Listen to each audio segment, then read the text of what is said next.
Good afternoon from London. It's a cold, grey, dull afternoon here in London.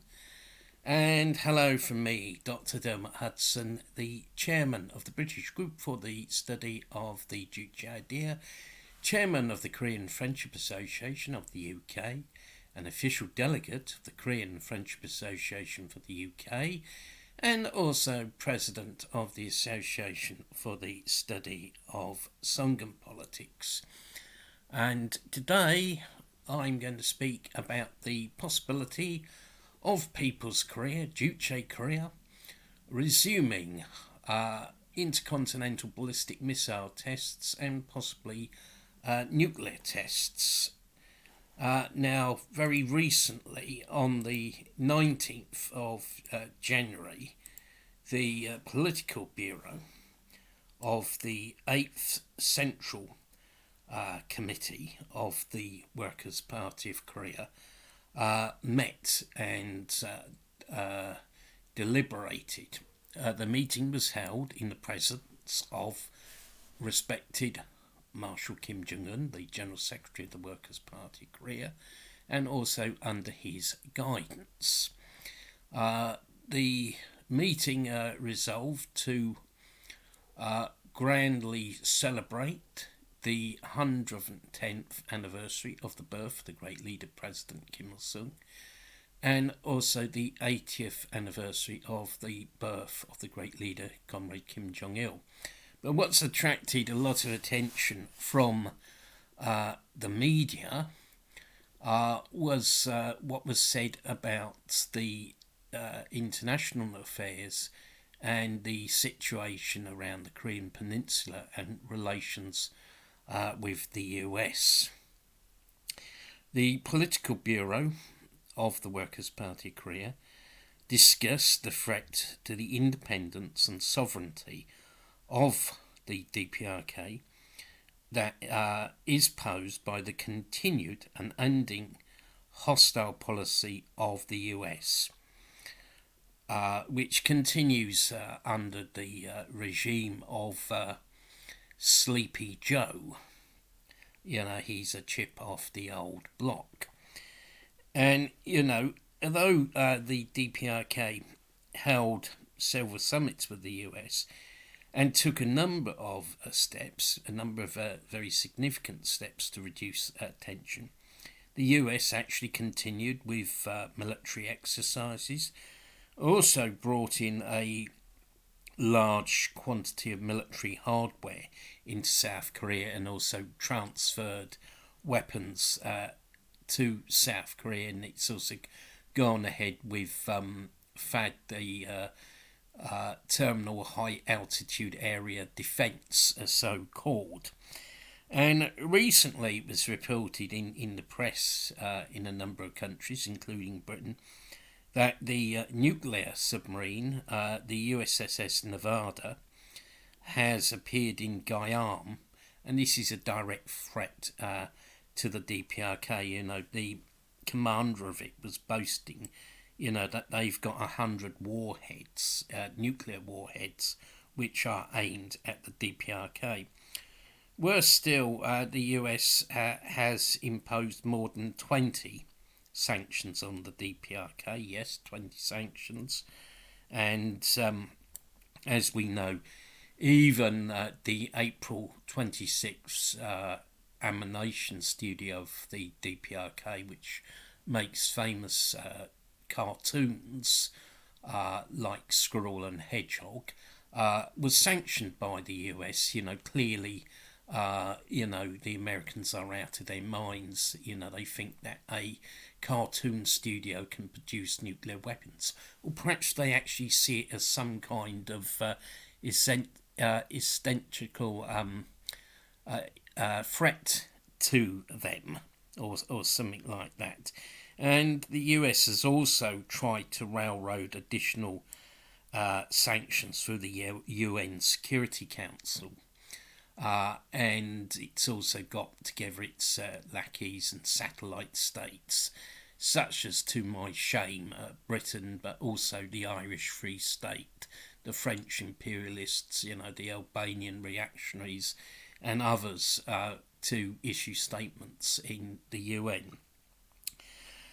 So the political bureau of the Workers' Party of Korea, analysed the situation and noted as follows, and I quote, "All the facts clearly prove once again that hostile policy towards the DPRK will exist in the future too, as long as there's the hostile entity of US imperialism," quote unquote. And some people have drawn attention to the fact that the word US imperialism is used rather than hostile forces. But anyway, the main thing that this statement is indeed true and very correct. And the aggressive, predatory and reactionary nature of US imperialism can never change as long as the earth exists. The leopard cannot change its spots. And seeing this severe threat posed by the US and its hostile policy, it has actually reached the danger line.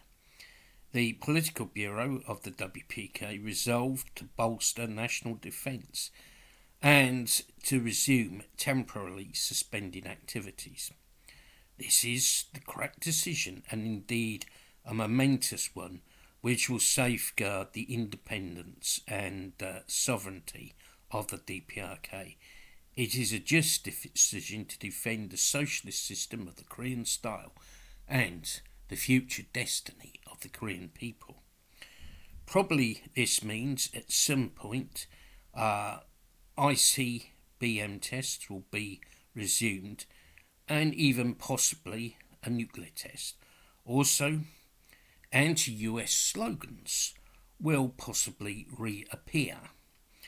The DPRK actually did everything to achieve a peaceful settlement with the USA, but this just was not possible.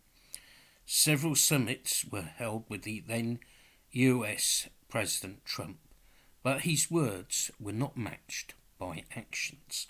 Only history can tell whether Trump was deliberately insincere and dishonest and tried to trick the DPRK, or whether he made promises that he was unable to keep, a prisoner of his own capitalist military industrial complex.